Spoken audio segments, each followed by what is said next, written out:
I never planned to walk into that building with a stranger. I never planned for any of it.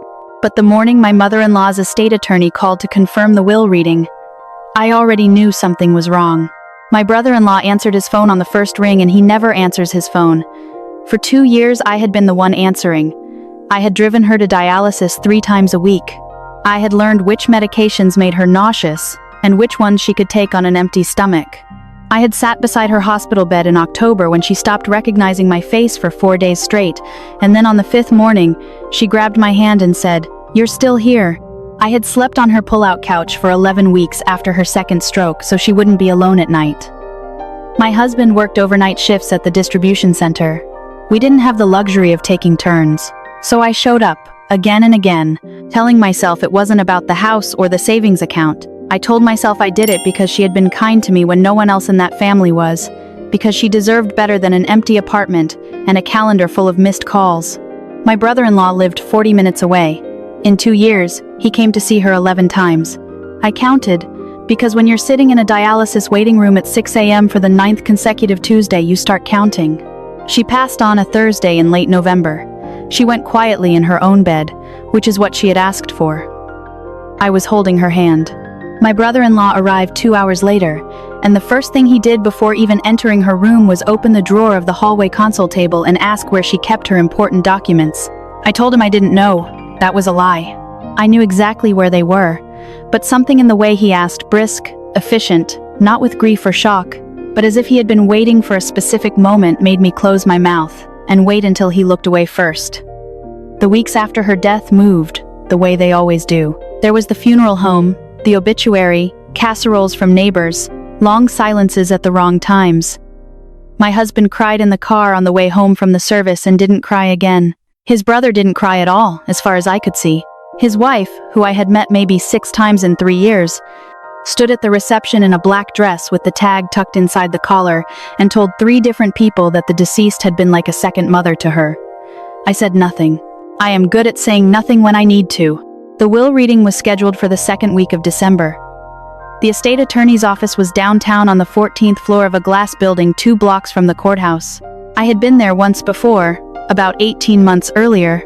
When my mother-in-law had asked me to drive her to an appointment she didn't explain, I sat in the lobby while she went upstairs alone. She returned 45 minutes later, tucked a white envelope into her purse and said, "I feel better now."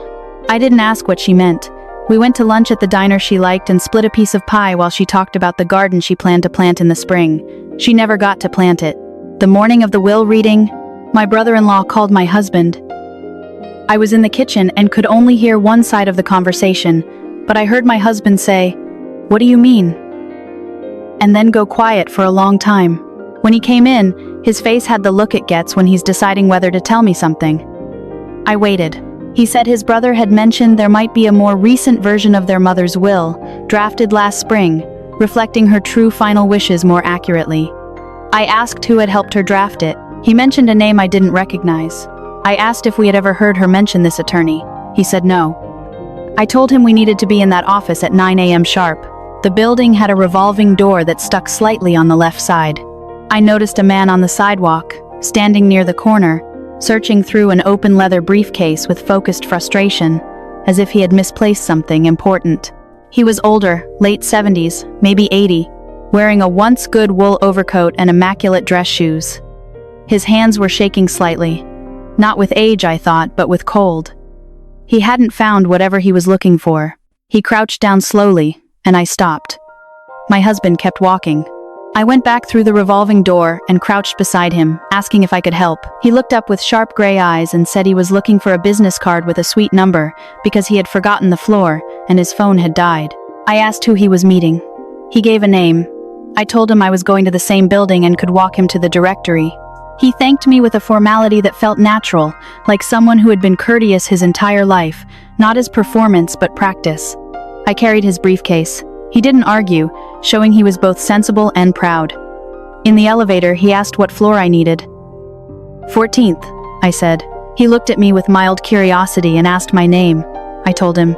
He introduced himself only as retired. I smiled at that. The doors opened. I handed him his briefcase at the reception desk and he said, "Thank you. I hope your morning goes well." There was a weight to it I briefly noticed and let go. My brother-in-law was already in the waiting area, standing with a man in a suit I had never seen before. Both watched me walk in. My brother-in-law looked at the old man and said loudly enough for the receptionist to hear, "Who'd you pick up on the way in?" I said nothing.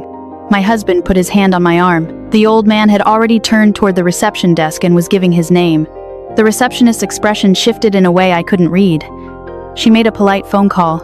We were shown into the conference room at 9 a.m.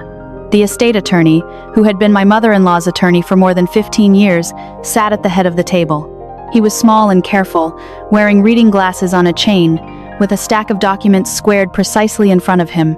He said good morning, introduced himself, and asked everyone to be seated. My brother-in-law sat down, immediately introducing the man in the suit as his attorney.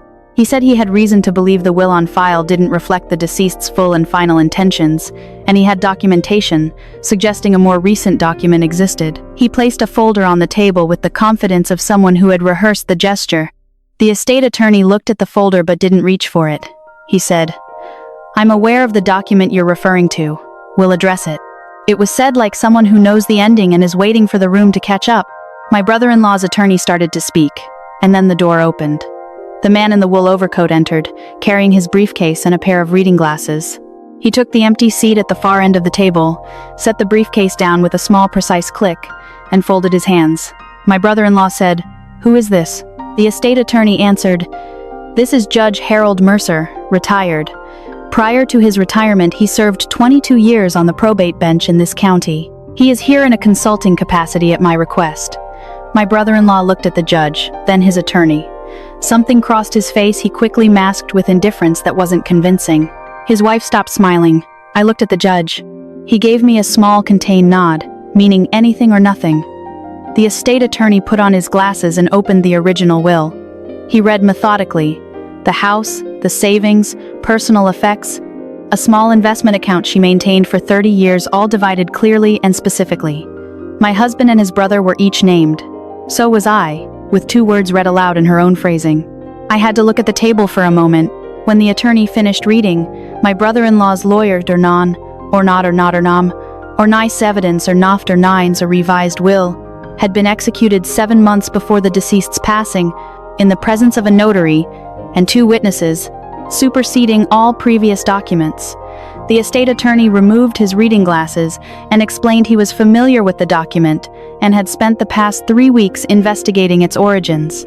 He said the notary stamp on the document belonged to a woman who had surrendered her notary commission 14 months before the alleged signing. One of the 2 listed witnesses had provided a signed affidavit stating she had never met the deceased and had not witnessed any will. The second witness was an employee of a company with which my brother-in-law had a documented financial relationship. This was why Judge Mercer had been asked to be present. My brother-in-law said that was a lie, loudly. His attorney put a hand on his arm. He shook it off. Judge Mercer spoke for the first time since entering the room. His voice was quiet even, and filled the room entirely. He said he had reviewed the documentation the estate attorney had forwarded over the past 2 weeks, and had also received a courier envelope 3 days ago containing a phone. He looked at me when he said this, and I understood I had not been the only person my mother-in-law had trusted with certain things. The estate attorney explained that the phone contained 17 voice memos she had recorded between March and August, 6 to 9 months before her death. She had recorded them because her memory was declining and she feared she would forget her decisions. In her own voice, with dates and context, she stated she had been approached by her older son about revising her estate plans and had told him no. She recorded that he had come back again, and she had told him no again. She recorded the date he stopped calling.